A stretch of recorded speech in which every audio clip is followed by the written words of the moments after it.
Herrmann qui franchit donc la ligne, qui vient de franchir la ligne en 80 jours et bientôt 21 heures. Boris Herrmann, premier skipper allemand de l'histoire, a bouclé la boucle, l'Everest des mers, ce Vendée Globe. Vous nous suivez sur les réseaux sociaux depuis le 8 novembre, évidemment. Vous avez suivi. Well, welcome to our live stream for the finish of Boris Herrmann. Boris, of course, as we all know, had this accident last night hitting a fishing boat around about 90 miles from the finish. You can see the damage to his starboard foil, damage to the hull, and losing his bowsprit there. So desperately unfortunate situation for Boris. He was in the match, looking at an almost certain place on the podium. It was yet to be decided whether it would have been second or third. He was going well. And he had just, I believe, taken a nap when he hit the fishing boat. And considering that he had preserved his boat so well in the south, he'd raced prudently all the time.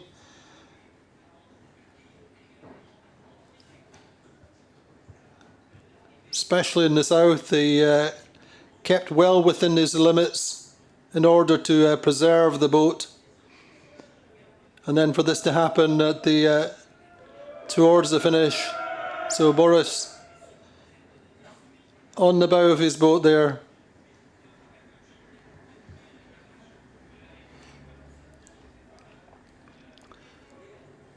You can see the damage on the bow.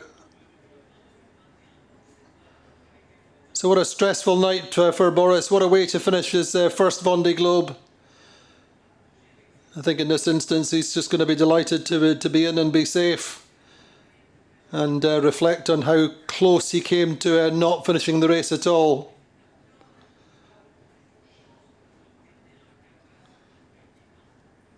So it is Boris's fourth circumnavigation coming to an end.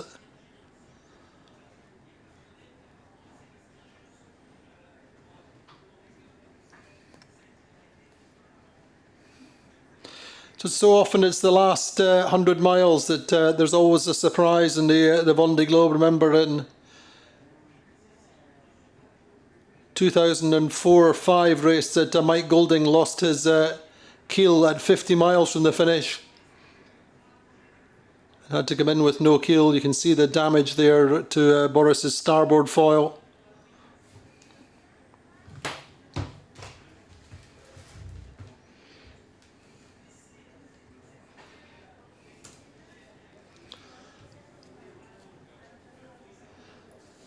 So at his best, Boris was twice or 3 times second on the rankings and had sailed an extraordinarily consistent race.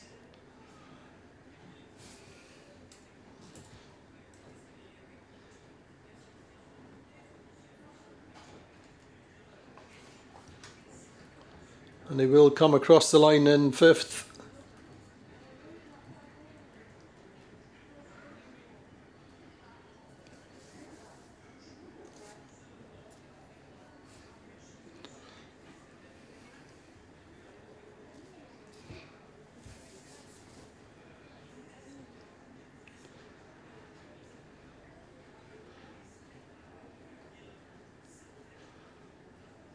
So his Militia sailing team programme came together with this Mocha in 2017. The boat was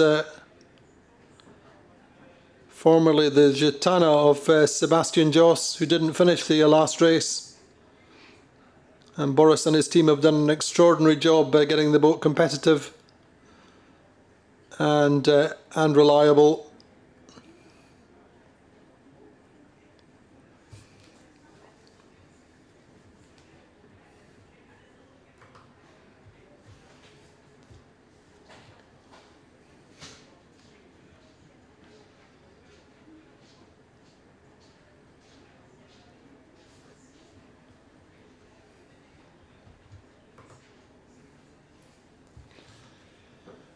So Boris reported overnight that he had all his systems running, his AIS, his radar, the Oscar system, which is this new device at the top of the mast, which detects generally floating objects, and he could not understand why the fishing boat did not appear on his alarms, suggesting it may not have had any kind of AIS on. It was clearly a large fishing boat. And he bounced down the side of it a couple of times, damaged his sail, pulled the sail off, which he had to then get back on board.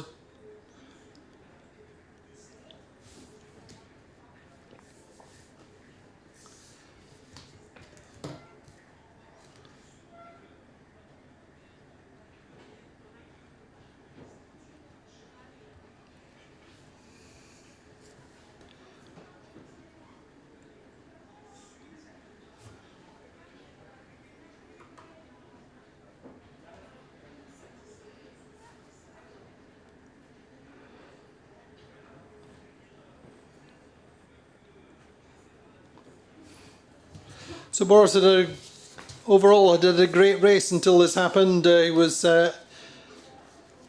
getting better and better all the way up the South Atlantic, across the equator, and had made a solid choice with Charlie Dallin in the Bay of Biscay. A more conservative choice than the boats which went to the north for sure. And he was looking at second or third place. So it's going to be down to a matter of minutes. We were all doing the sums last night, all the way through into the night, until we had this terrible news. It was 1926 UTC last night.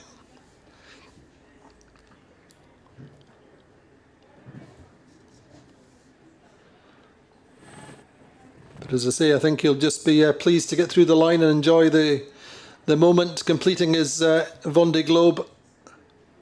Still in a very, very respectable place. First German to finish the Vendée Globe.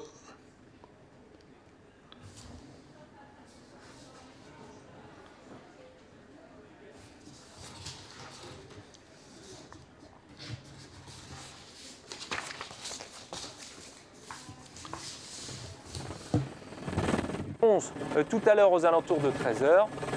Et puis ce chenal, donc, nous emboucrons qu'il remonte.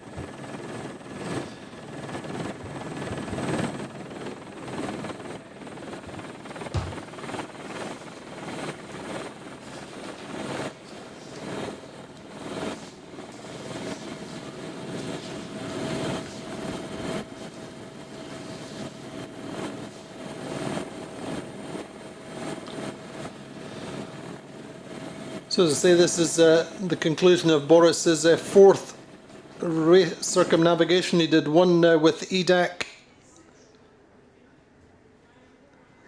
the Maxi Trimaran, and a Jules Verne record attempt with Francis Joyon, who Boris has a huge amount of respect for, as indeed he has for Giovanni Soldini, who I think he did about 30 or 40,000 miles with over a 5-year period.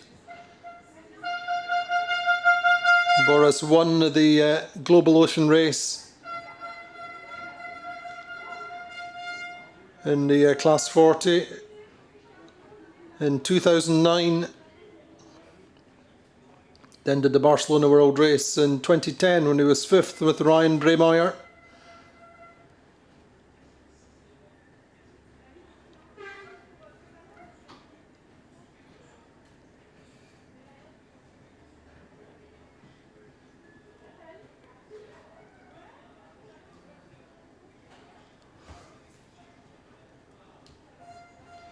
So Boris comes through the line at 10:19:45 hours UTC.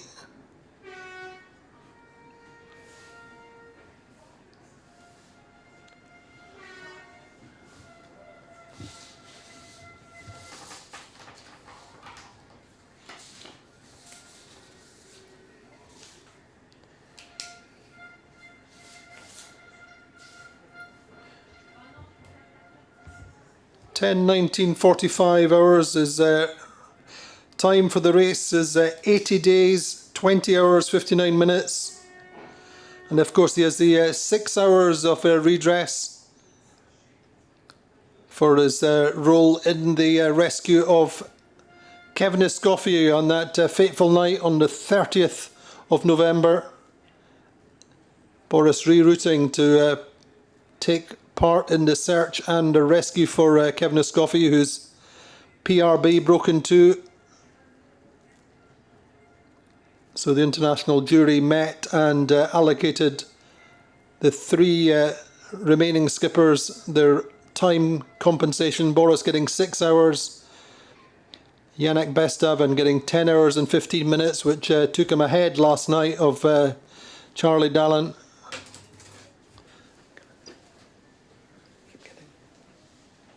À retrouver évidemment d'ici quelques instants. Et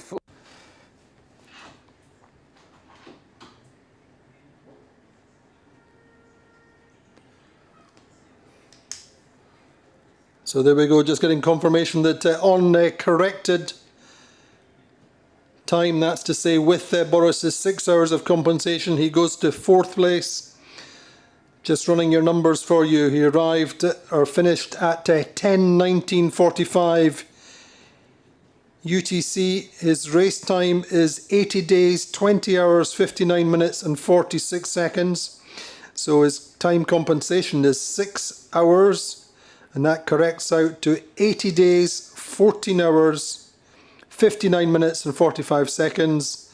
So his delta to the first place boat to Yannick Bestaven is he finishes 11 hours and 14 minutes and 59 seconds behind Bestaven, and 4 hours, 34 minutes and 33 seconds behind third placed Louis Burton.